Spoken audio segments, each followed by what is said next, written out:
Welcome to Life Recovery Today with Stephen Arterburn.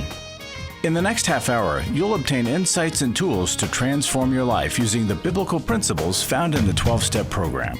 We believe everyone can benefit from a life recovery experience because we all have struggles in life. Struggles with addictions, food, depression, anxiety, and relationships, to name a few. You'll be encouraged to see how others have found a new way of life with hope for the future through life recovery. Your host is Steve Arterburn, founder of New Life Ministries and Women of Faith, author of over 100 books, and teaching pastor at Northview Church in Carmel, Indiana, one of the 20 largest churches in America. Steve is the co-editor of the Life Recovery Bible, the #1 selling recovery Bible. With over 3 million copies sold, this is the Bible given to inmates by Prison Fellowship and the Pew Bible for the Salvation Army. Now here's Steve. Hi there, Steve Arterburn here, and thanks for joining me for Life Recovery Today. Carley Galloway is my guest in just a couple of minutes. I think you'll really enjoy her story. But first, I want to talk to you about step number 2. A lot of people don't know about this resource. It's probably the strongest resource we have in all of the resources of life recovery. It's called the Life Recovery Journey, and every step has 4 different Bible studies, complete Bible studies, that you can go through, study with the group. It's just wonderful. So we've got 48 different Bible studies right here in this one book called the Life Recovery Journey. When you open up and start looking at step number 2, well, there's a study that starts by looking at the life of Nebuchadnezzar.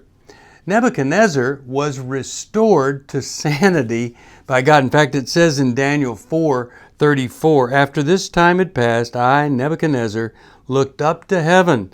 My sanity returned, and I praised and worshiped the Most High and honored the One who lives forever." Well, that is such an example of transformation and recovery. And first, in step 2, it says that we came to believe that a power greater than ourselves could restore us to sanity. Now, a lot of people get worried about, why doesn't it say God rather than a power? Well, if you know anything about addiction and dependency and just a wayward life, you know that a lot of people have a hard time believing that God loves them. They just really can only relate to whatever it is that's more powerful than them, because they know, well, they're not more powerful than the problem that they have. They've come to grips with the fact in the first step that I have an extreme limitation, and in and of myself, I'll never ever be able to get over it by myself. So I need a power greater than me. Now, of course, whatever we understand God to be at one point, we're not going to stay there. And so many people walk into a secular AA meeting, they go to those rooms over and over again, and then one day somebody talks with them about what makes the difference in their life, out in the parking lot or somewhere else, and they come to find Christ, or they end up in a Christ-centered recovery meeting. But first, I've got to really believe that there is some power, and it is God, through His Son Jesus Christ and the power of the Holy Spirit, that can restore me to sanity. In an instant? No. I've got to start to cooperate with that power. And when we start working with God, transformation is possible. I'll take a break and come right back after this. Are you going through your struggles alone? Do you want someone to talk to help you through your pain? Do you feel like a failure when you relapse again, telling yourself, next time will be different? Don't walk this path alone anymore. Join a life recovery group today and be a person that your friends and family can be proud of. God created us to be in community, and we believe everyone can benefit from a life recovery experience. There are life recovery groups all over the country, and if there isn't one in your area, we can help you start one. Life Recovery brings recovery to you, right where you are. You'll take a journey with others to find healing and freedom. Whether you're looking to join a group or start one, New Life Ministries is here for you. Call us at 1-800-NEW-LIFE or visit liferecoverytoday.net.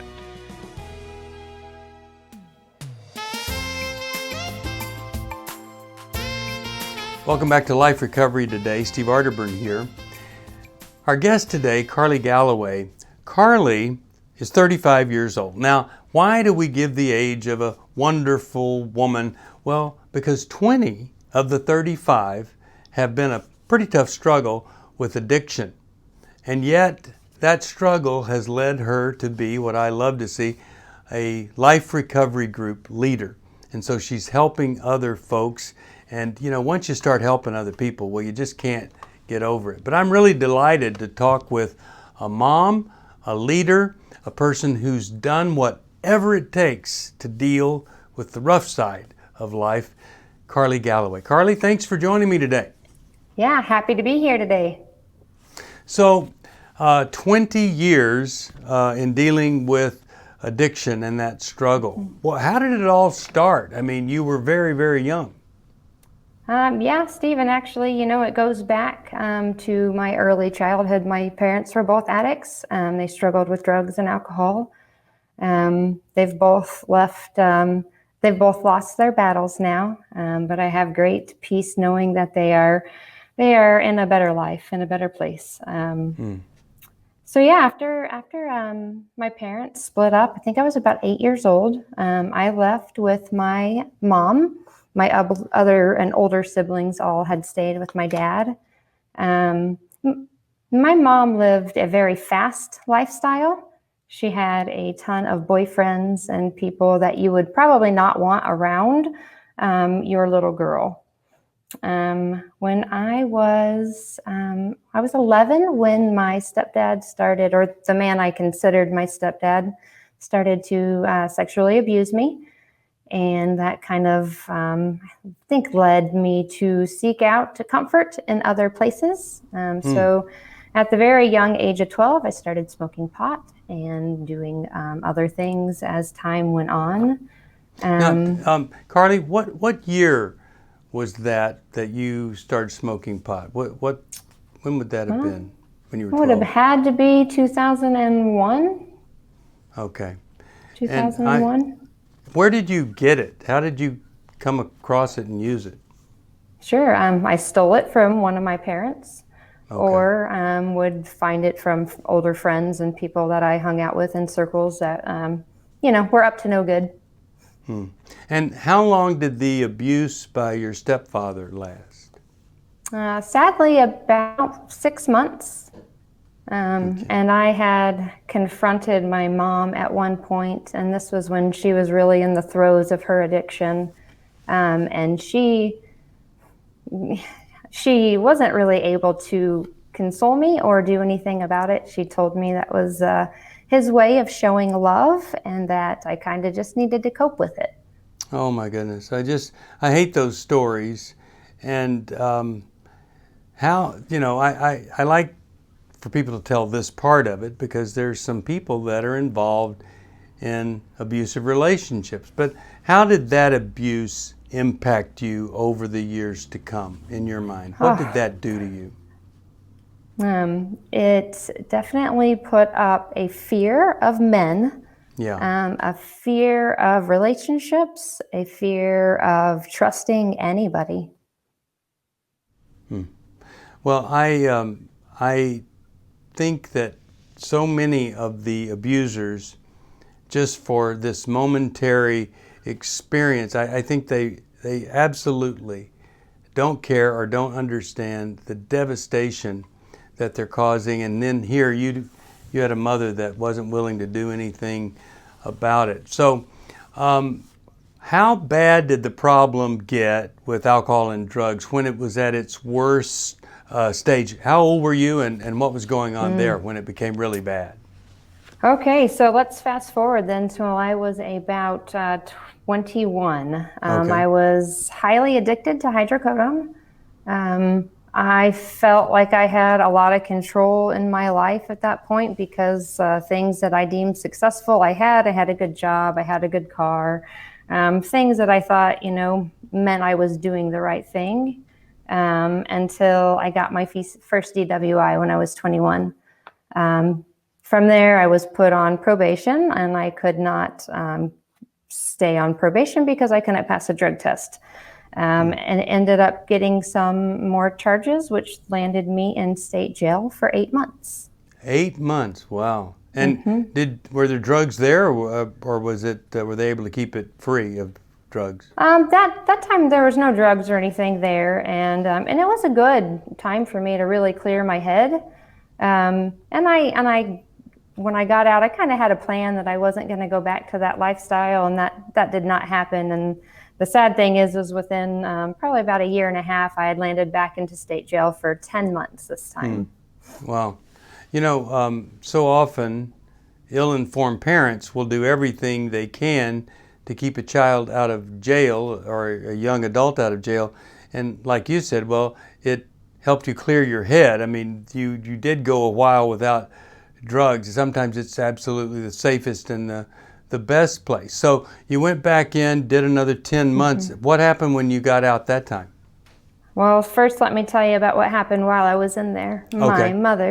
My mother, who, God rest her soul, wasn't always the best mom, but she was my best friend. And I know she loved me dearly despite her terrible choices. She passed away of cirrhosis of the liver. And so while in there this time, I just felt devastated. And out of that despair is when something really cool and meaningful happened. Because one day I was just, what else is there? And I picked up my Bible and I was like, okay, God, what do you have for me? You know what? If this is it, if you have something to say, let me open this and say something to me. And he did. I opened my Bible randomly, flipped open to James 4:8, and it said, draw near to God and God will draw near to you. Wow. And those were some of the most comforting words that have ever been spoken to me. Boy, that is just such, I mean, so many people open their Bible and it says something like, you know, fear God and die or something like that. And boy, to get those words, I mean, I really believe that must have been a divine intervention into your life. So from there, what did you do? You felt like God was speaking to you and wanted to show you his love. Where did you go from there? Well, I yearned for more of the Bible, and through that, talk to people. There's all kinds of people that would come into these facilities to share the love of Jesus with the people that were incarcerated. So I talked to a lady one day who helped me pray and accept Jesus, and I accepted Jesus into my heart. And I just had this passion to really start a relationship with Jesus and to understand that there is more to life than drugs and alcohol and misery. How did you get introduced to 12-step groups and recovery? Okay, so I got out of jail and got very active in a church and was part of a recovery program there at that church.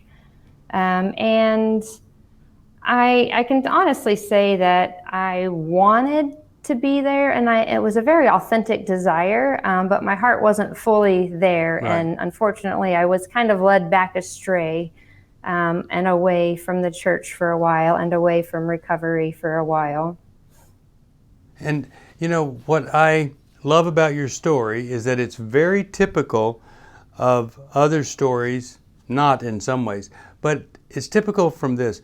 It seems like you'd take 2 steps forward, 1 step back. And a lot of times when they take the step back, the person sees it as total failure and they don't go forward again.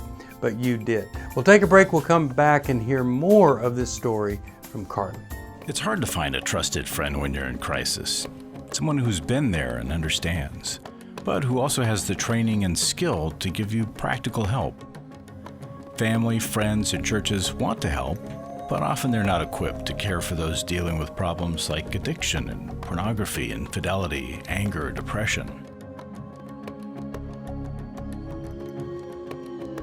New Life Ministries is here to provide help and hope in life's hardest places.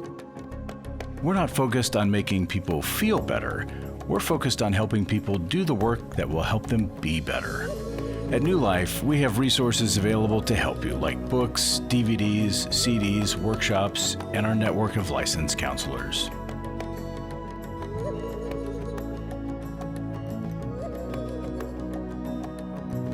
If you need help, call 1-800-NEW-LIFE and begin your new life today.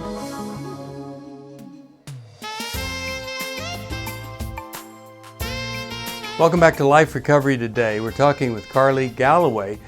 Started smoking pot at age 12, abused by a stepdad, and a mom that just didn't know what to do or didn't do anything about that. But as life would have it, God was with her and for her, and before it was all over, she is picking up a Bible, and over there in James 4, it said, "Draw near to God, and He will draw near to you." So Carley, you, as I was saying before we finished, very much like a lot of folks, 2 steps forward and 1 step back. So you kind of drifted away, and then you came back and got involved in the church again. How did that happen? Well, God, just never stopped pursuing me. And through some trials with my husband, we just I kind of hit a rock bottom. And we turned to God together. And let me just tell you, what seems impossible to us is so possible for God. And Amen. it's not in His power, in our power, that we recover, but it's in His power. And He had His hand in everything moving forward, even from my stumbling years ago. And He really just brought me back around full circle. So this final time, you never went back, or it was the beginning of kind of the longer term recovery. What do you think made the difference this time versus a couple of the other times that you were getting better, but you still had a setback or two? Sure, it's authenticity. How much do you really want it? And do you believe that God is who He says He is? Well, when it says that this is an honesty program, it really would be better maybe if it even refined it a bit to say it's an authenticity program. What does authenticity mean to you when you use that word?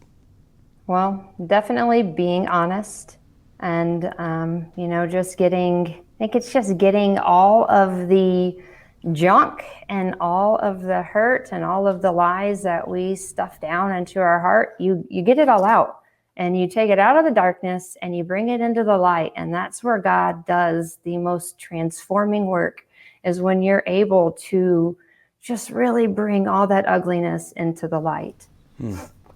So how did you get into leading a group from, just struggling and going to 12-step meetings and things? What was going on where you started to lead? So amidst the COVID shutdowns, I was just feeling really isolated, and I got into I was just scared. I just knew what was going to happen if I didn't have some sort of help. And I reached out to my pastors at my church, and both of them and everybody just said, just start something. And so we did. And it was just a few of us at first, but we met all through COVID, and we just continued to pour into each other and to work through the steps together. And the really cool thing about Life Recovery to me is how God brought that to me. There was a lady that I was in a group with years ago that I hadn't spoken to in years. And she, I guess, came across this Life Recovery devotional and just sent it to me in the mail. And I hadn't spoken to her in years. And I just really felt like that was God just bringing me Life Recovery. And prayed about it, and I just kind of yearned for more of it. And I got the Life Recovery Bible and just fell in love with the commentaries and the 12-step devotionals. And that's where it all started. Well, what I love about that, well, a couple of things. One, a lot of times people, when they need something, like a specific group, well, they get angry that the church or somebody else isn't providing that. But your story is so great because you did it. You did what you wanted and needed. And it's really not that difficult to start a group. And anybody wanting to, at New Life, we have plenty of resources. We have a group starter kit that you can get involved with. But I'll mention this to you. I've mentioned it several other times to other people. But, you know, one of the things that I love about the Life Recovery Bible and why I'm so happy that I worked with Dave Stoop on it is that Dave had the ability to find all of these Bible scholars in seminaries and Christian colleges who were also recovering. And all of those notes at the bottom are written by Bible scholars who are recovering Bible scholars. And it's been just such a great joy to hear people talk about what that means to them. And that's why I've always felt like it was a special Bible. I think that's why it sold over 3 million, is I really think it was kind of a supernatural bringing together this group of recovering folks. And I'm so glad you found it. And I'm glad that you've shared what you have in this group that you're doing. It's just absolutely wonderful. Now you're sharing your life with other people. So let's bring it up to date. And I'm just wondering, as you look back and you think about your struggles, the growth, the things you've done, are there some things that you wish everybody knew about addiction, struggle, recovery, 12 steps? Anything come to mind that you wish other people knew about? I wish, I wish people understood that addiction is just hard. It is just so hard to overcome. And when a person makes an honest step in the right direction, just hope and pray that they're met in love. And, that the people that are around them will see that genuineness of their efforts. As I think a lot of people they're afraid that if they reach out for support or if they're honest with their loved ones, that they're going to be rejected. Yeah, and I do think that happens. And I was just talking with a young man who, he got in some trouble, and all he got from his parents was shame rather than some godly direction. When you think back on the impact of shame in your life, what did shame do to you? Well, shame is what kept me bound for so long, because I just felt like just dirty. I felt unworthy. I felt like God wouldn't want me. What could he use me for? Look at the things that I have done. But that is the enemy. 100% the enemy keeping you away from the redeeming power of God's love. And so shame is just, it's just a terrible thing. I think accepting God's grace was the day that he just took all that weight off my shoulders and it was gone. And I was no longer afraid to share my story. I was no longer afraid of what people might think about me, because it didn't matter anymore. What mattered is that I can help others find a way to get rid of that shame and to unlock that love and that grace that Jesus so freely gives us. So powerful. I love it that you quit caring about what other people thought. Well, I've got about a minute left. What do you say to somebody that's struggling, Carley? Encourage them to do what they need to do, please. Just be humble and ask for help. There is so many resources out there. For years, I thought that I could do it on my own, and I failed.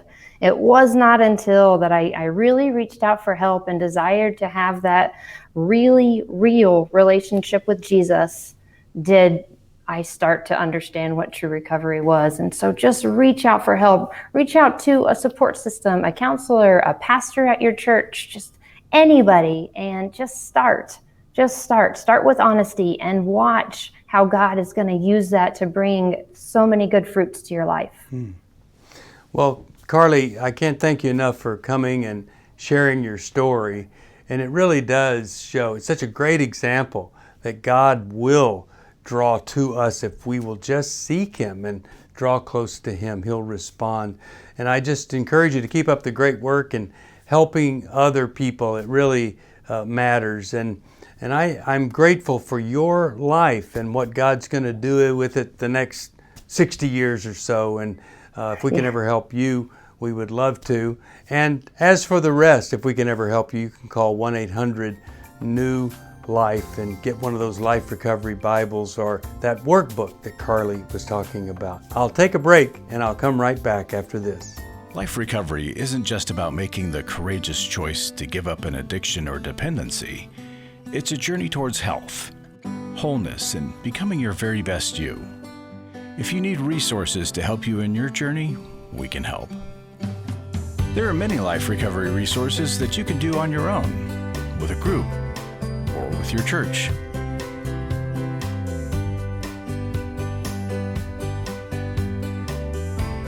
We have Bibles, workbooks, and devotionals that you can use to work your recovery right where you are. That's the beauty of life recovery.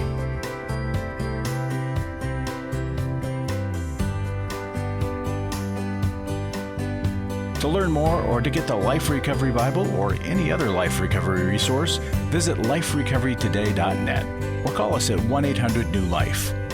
1-800-NEW-LIFE.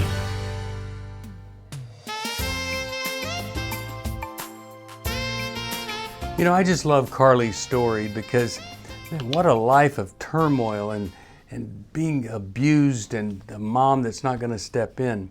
But she finally found one of the gifts of life recovery. She found peace. In John 14:27, it says this, I am leaving you with a gift, peace of mind and heart. And the peace I give is a gift the world cannot give. So don't be troubled or afraid. One of the greatest gifts to me that gives me peace is knowing that there is this power greater than me, and that is God the Creator, whose Son is Jesus Christ. And He does have things in control. And at the darkest moment, no matter what you're going through, no matter what I've been through or I'm going to go through, I know it's going to be okay. It's going to work out. I can handle dealing with the toughest challenges, trying to do the next right thing, one right thing at a time. Why do I know it's going to be okay? Because when I think about all the places in my life where I was either suicidal or I was close to death or whatever, it all worked out. I'm still here. And boy, am I ever glad that I am. So no matter what you're struggling with, turn it over to the all-powerful God. Let Him give you peace of mind and heart, a peace that the world can't understand, because you know He's in control. And it's going to be okay. It may take a while, but it'll be okay. Speaking of while, well, I can't wait till I'm back here next time. See you then. Thanks for joining us for Life Recovery Today with Stephen Arterburn. We hope this program has helped you integrate God's truth and wisdom into your recovery journey. This program is brought to you by New Life Ministries, and it's your support that keeps this program on the air. When you contact us for any reason, be sure to let us know that you watch on NRB. Call us at 1-800-NEW-LIFE or go to liferecoverytoday.net. Please join us again next week for more Life Recovery Today.